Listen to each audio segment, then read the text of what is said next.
Chers auditeurs, j'aurais aimé ne jamais avoir à faire cette interview, même si j'ai toujours beaucoup de plaisir à me retrouver aux côtés de mon ami, membre du conseil d'administration de Radio JM, Isidore Aragonès. Bonjour. On est toujours heureux de se voir, nous évidemment, mais on n'aurait jamais pensé un jour se retrouver tous les deux à ce micro pour évoquer votre ami, l'ami d'une communauté, Gabriel Maloza, qui vient de nous quitter, c'était cette nuit, il vient de nous quitter suite à une maladie grave qui l'a emporté très rapidement. Isidore Aragonès, vous étiez son ami. Il m'a semblé que vous étiez véritablement la personne qui pouvait intervenir ce matin. Gabriel avait 66 ans. Il était bien jeune pour partir. Il était notaire, ça c'est ce que tout le monde sait. Mais vous, il était votre ami. Il était mon ami depuis 30 ans. Et je vous remercie de me donner la parole parce que c'est très important d'évoquer l'homme qu'il a été, l'engagement qu'il a pris et les décisions qu'il a pu prendre chaque fois dans l'intérêt de la communauté. Il y a 30 ans, nous avons fait un voyage en Israël qu'il ne connaissait pas du tout. Il n'avait aucun engagement et lui s'intéressait à la politique tout simplement. Et j'étais dans un taxi avec lui, je me souviens. Le chauffeur de taxi était particulièrement désagréable. Et je disais, mais c'est pas possible, les gens qui viennent ici, qui ne sont pas juifs, qui ne sont pas israéliens, ça doit presque les rendre antisémites de voir un homme comme lui. Et puis, il m'a dit, mais qu'est-ce que tu dis, Nisso ? Il me dit, peut-être que ce type-là, il a eu un enfant blessé pendant la guerre, qu'il a un enfant victime d'un acte de terrorisme, tu devrais pas être si dur. Il m'a interpellé, mais je me suis dit, mais comment un homme qui est tout à fait étranger à la cause israélienne, qui vient me donner une leçon ? Et là, on a créé des liens d'amitié. À partir de moments comme cela, on ne peut pas vivre les choses différemment. On a créé de véritables liens d'amitié qui a duré plus de 30 ans. Et lui, des liens forts avec une communauté juive dont il se sentait membre. Et à ce moment-là, il est rentré à Marseille, il m'a dit, il faut que je fasse quelque chose pour la communauté, pour Israël. J'ai dit, écoute, il y a une association qui s'appelle France-Israël, dont le président est sur le point de partir. Ce serait bien que tu t'en occupes si vraiment tu te sens engagé. Ah oui, avec enthousiasme. Et il a mené ce combat pour France-Israël avec une générosité de cœur extraordinaire. Absolument. C'était vraiment, et je peux le dire à la radio, à tous les membres de la radio, à tous les auditeurs de la radio, c'était un ami d'Israël, c'était un ami de la communauté. Lorsqu'il a eu son fils qui a épousé une juive, donc son petit-fils juif, il est venu heureux me voir. Il m'a dit, Nisso, enfin, je suis juif, j'ai un petit-fils juif. Il avait cette espèce de... Quand on le connaissait, on a l'impression qu'il avait comme une âme. Mais c'est extraordinaire. Il me parlait chaque fois, il me donnait des leçons. Ouais. Et il y a peut-être une dizaine d'années de ça, j'étais à son bureau et qu'est-ce que je vois ? Un drapeau d'Israël. Je dis, mais Gabriel, qu'est-ce que tu fais, un drapeau d'Israël dans ton étude ? Tu es notaire, tu n'es pas un militant, là, tu es notaire. Il me dit, j'emmerde ceux qui ne sont pas contents. Il avait un courage de ses opinions, qu'il défendait toujours avec beaucoup de conviction. Alors, il a toujours aussi beaucoup œuvré pour l'hôpital Hadassah en Israël, aux côtés de Sidney Ohana, qui était le président de ce comité français. Je l'ai vu moi-même organiser, se battre, aller très souvent d'ailleurs à l'hôpital Hadassah.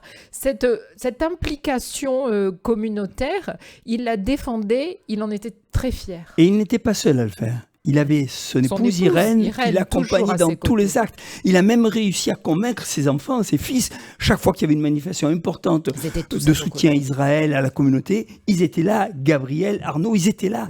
Et sa fille, bien entendu. C'est toute une famille qui a suivi Gabriel dans cet élan de cœur qu'il a dirigé vers Israël, vers la communauté juive de Marseille.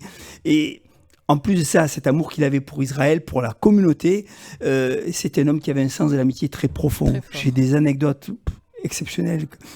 Quand j'y pense, je suis très ému. Je ne sais pas si on a le temps, mais je vais vous dire une chose. Je l'ai dit souvent en petit comité, mais là, je vais vous le dire. Un jour, Gabriel m'a aidé à sauver un ami dans sa détresse.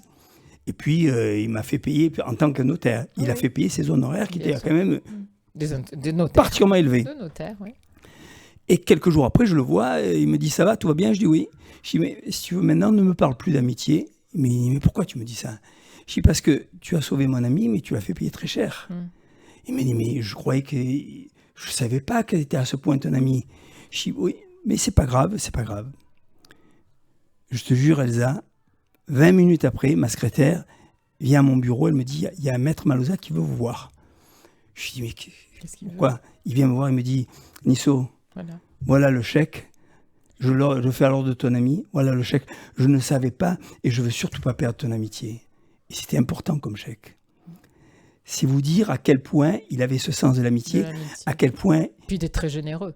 Il était généreux de cœur, il est généreux de cœur. Une générosité sincère. On s'est engueulé, combien de fois on s'est engueulé et chaque fois il me disait mais c'est pas possible, on peut pas se fâcher toi et moi, c'est pas possible, on a trop d'histoires en commun. Absolument. Il avait vraiment une personnalité, un caractère, il mâchait pas ses mots et c'est ce qu'on aimait chez Gabriel, c'est cette façon de dire les choses et il avait un regard lucide sur Israël, etc. Mais un amour indéfectible. Il dérangeait. Il surprenait, je crois qu'il étonnait les gens. Il y a tellement peu de personnes dont on peut dire ça, cette amitié indéfectible pour un peuple, pour une religion, un intérêt pour notre religion. C'est dur de parler de lui au passé, je vous assure, mais il fallait qu'on lui rende hommage. Il y avait une place énorme. Et je crois que la communauté n'a peut-être pas toujours réalisé le rôle qu'il a pu jouer pour nous, pour notre soutien. Vous savez, en ce moment, il y a très peu de personnes qui soutiennent Israël, très peu de personnes qui osent dire Israël a raison de se défendre contre le terrorisme. Et lui, il a toujours crié.